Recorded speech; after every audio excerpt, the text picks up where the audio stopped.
Señores, gracias por continuar esta mañana aquí con nosotros en Enfoque Matinal. Agradecemos muchísimo que haya aceptado esta conversación en este día el expresidente de la Suprema Corte de Justicia, Jorge Subero Isa. Doctor, muy buenos días. Buenos días. Muchas gracias por la invitación de nuevo aquí con ustedes. Doctor, antes de venir hacia acá expresábamos un poco la preocupación, mostrábamos todo esto que ha ocurrido alrededor de un caso que es un caso que obviamente estaba siguiéndose en los tribunales de la República, el de Quirinito.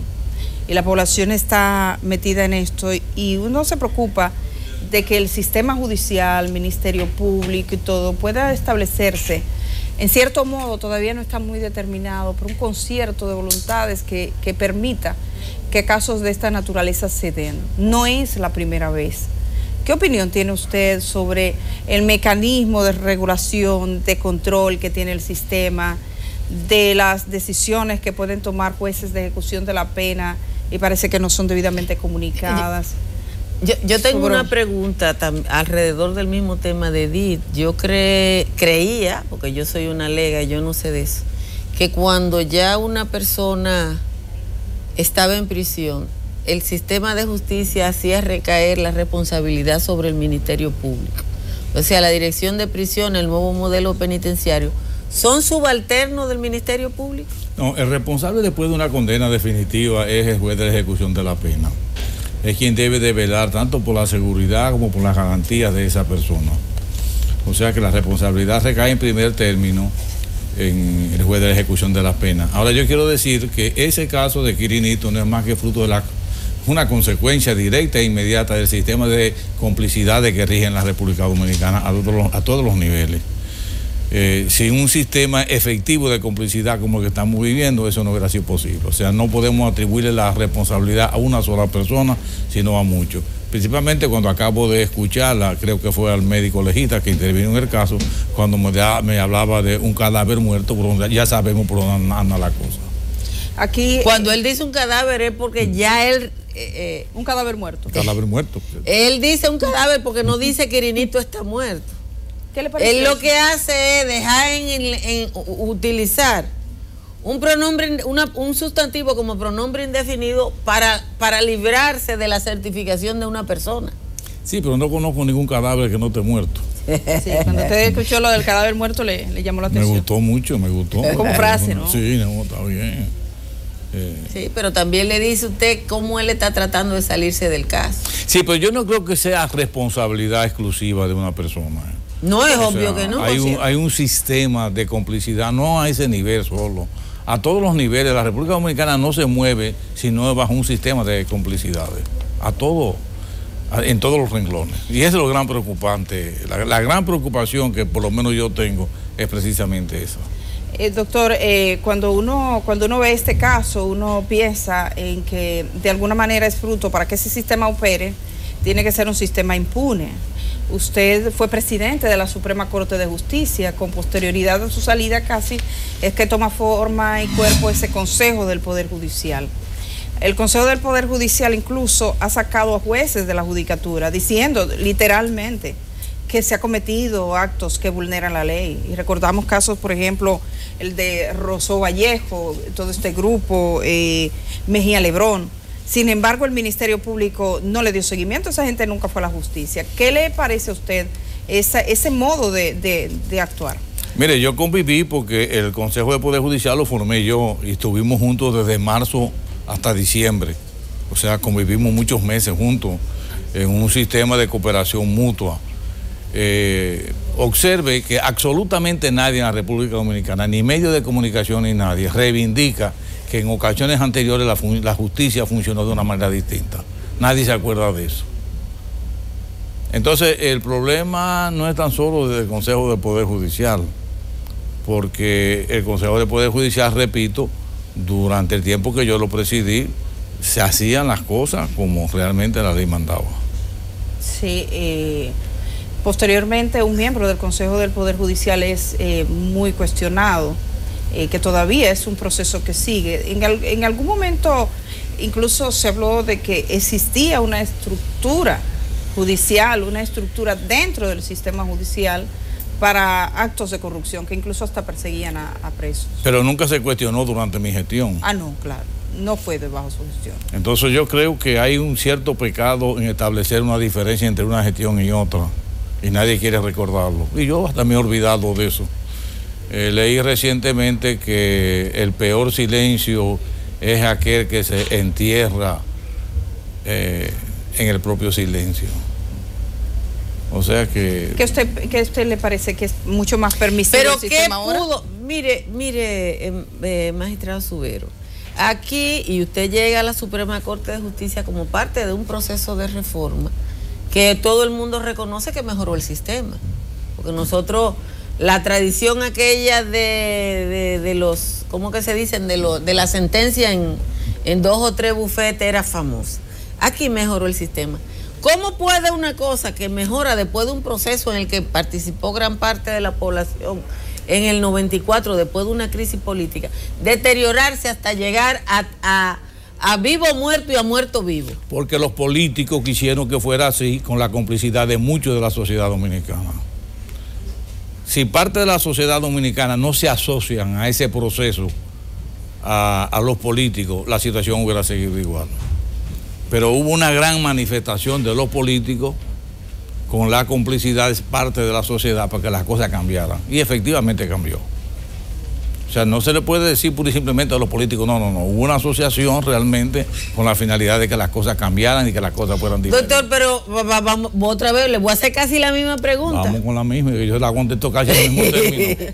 Mire, la reforma de la justicia del 94 es parte de un proceso que empezó antes. Yo recuerdo M discusiones en FINJU, N discusiones en participación ciudadana, promoviendo la necesidad de esa reforma. ¿Quién fue que se sumó ahora? ¿Cuál fue la diferencia?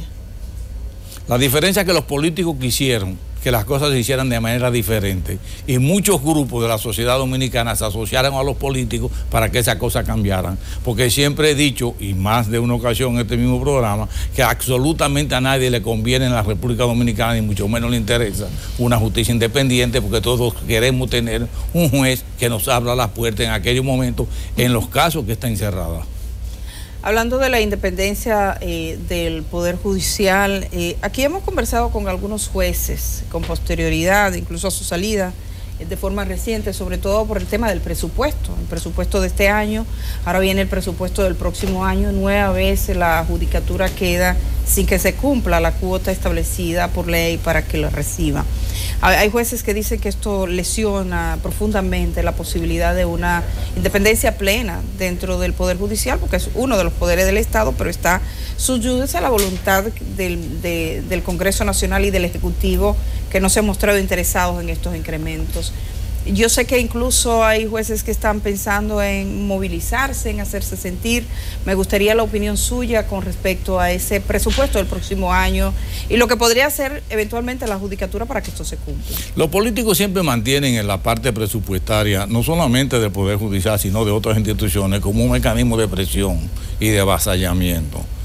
En la medida en que no se cumple con la cuota que establece la ley en favor del Poder Judicial, los políticos entienden que tienen más posibilidad de avasallar al Poder Judicial.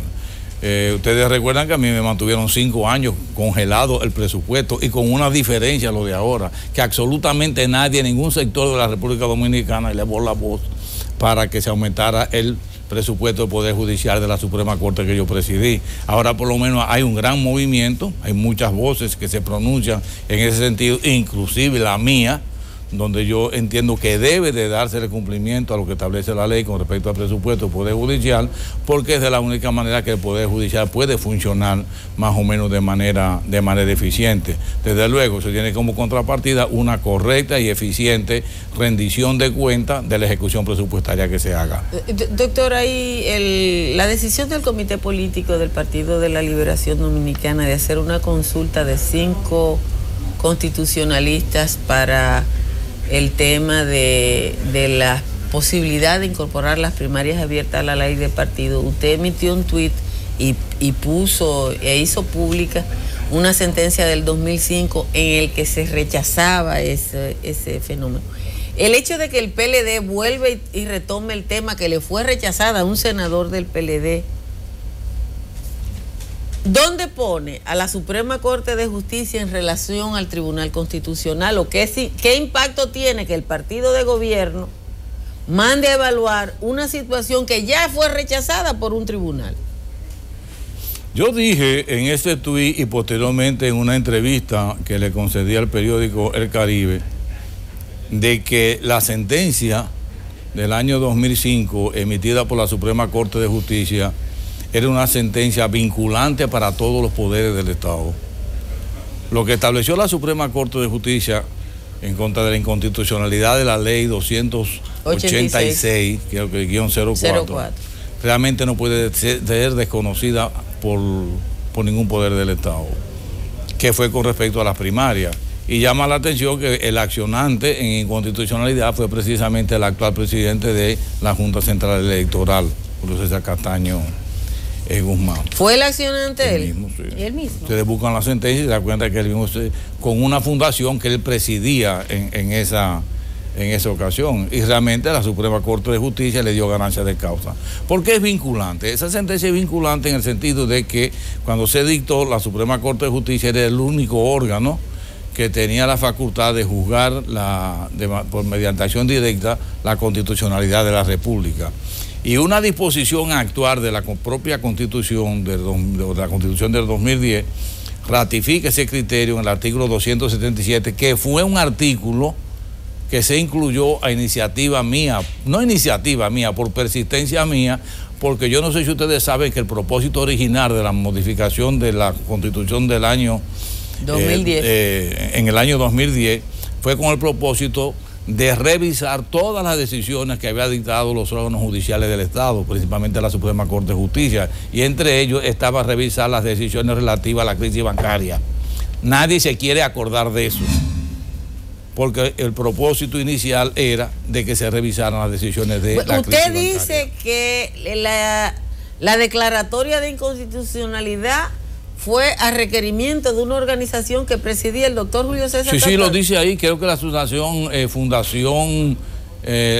Justicia y Electoral, algo de eso, pero lo buscan en la sentencia y lo dicen accionante. No, porque que él ahora saludó la decisión del PLD. Miren, yo lo busqué en la tableta. Pongan la tableta. No, yo creo que mantuvo la posición de que... Mírenlo, dice, saluda decisión del PLD de consultar expertos sobre primaria. No, pero yo creo, perdón, yo creo que son cosas distintas, porque él está pidiendo, aplaudiendo la designación de la consulta, pero él creo que había declarado recientemente que estaba de acuerdo con las primarias cerradas, no abiertas.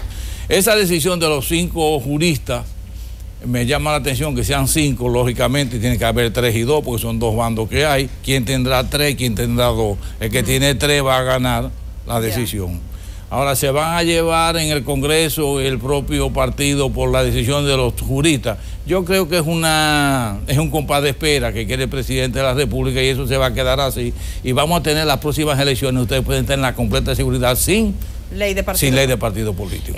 Tomando en cuenta que hay una comisión que ha trabajado durante años, una comisión bicameral que podría estudiarlo, y que el Congreso Nacional tiene expertos, sobre todo en el ámbito jurídico, uno le llama la atención la conformación de un equipo. No, en el comité político del PLD 14 son abogados. Pero que tenga que ser un comité político, que tenga que ser un partido en particular cuando es una discusión del ámbito congresional. Sí, pero usted sabe que el PLD maneja todo.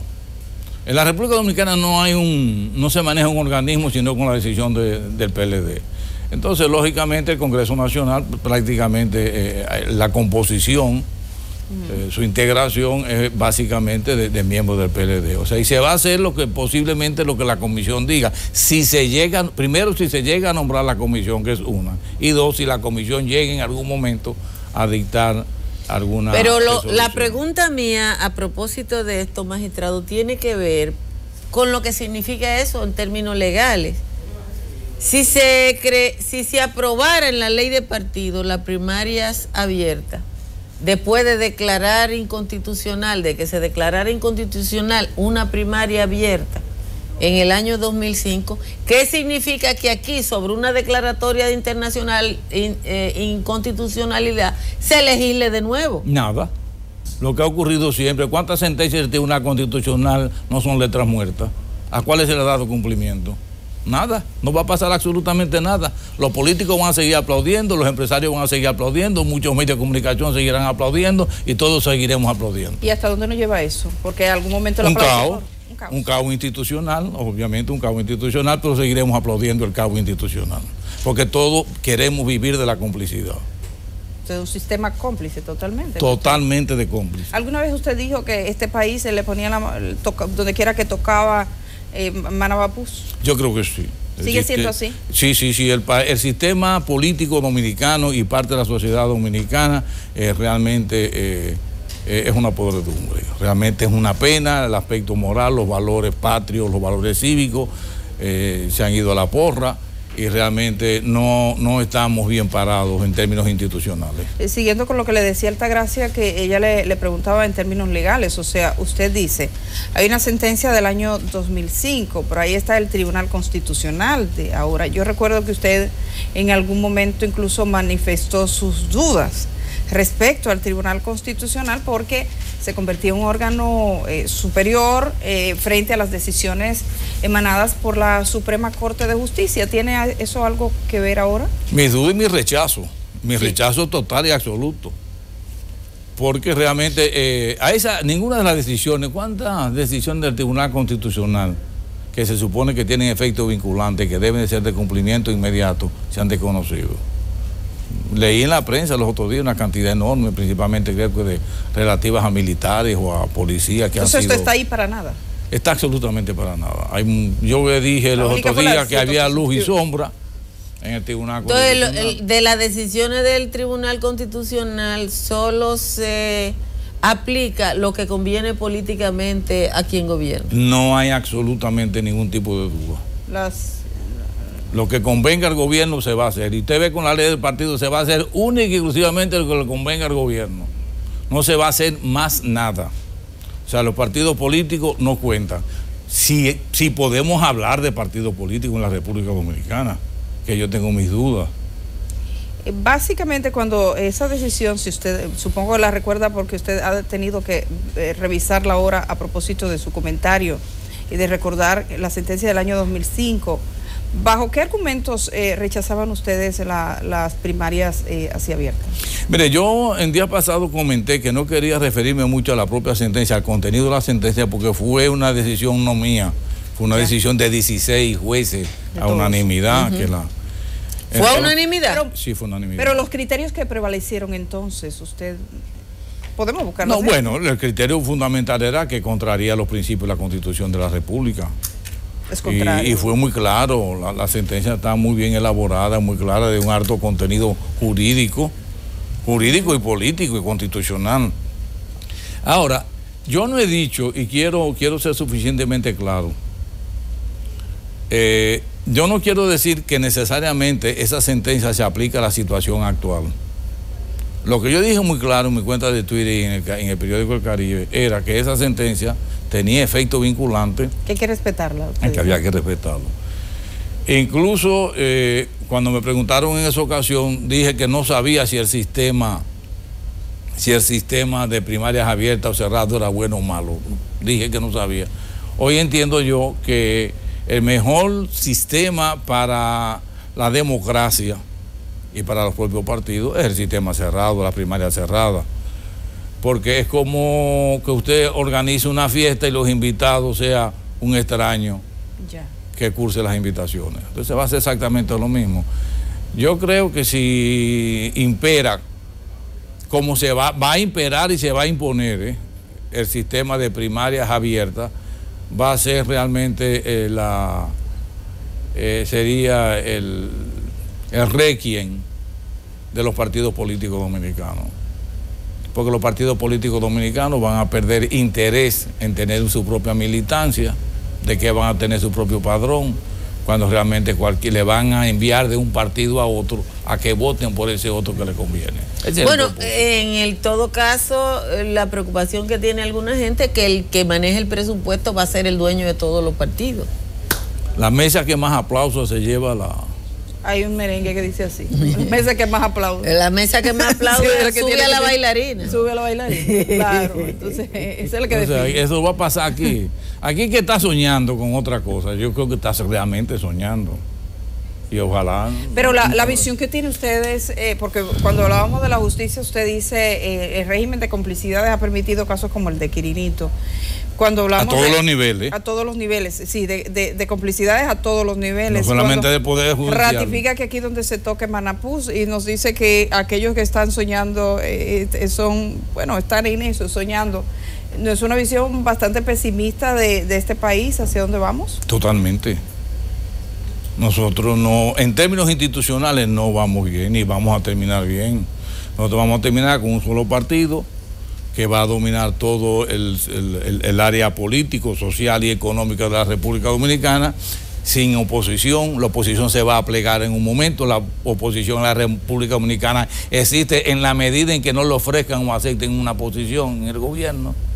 Y entonces un partido y un país que en esas condiciones, realmente las esperanzas de que las cosas cambien no son las mejores. Aquí recientemente tuvimos un caso, doctor, y esto tiene que ver con lo mismo, pero va en el sentido de que ahí donde estaba usted, estuvo Julio Aníbal Suárez, y él decía de la imposibilidad que tiene este país, que ha mostrado de forma histórica, de juzgar a los que tienen poder, de que se le pase factura a aquellos que tienen poder.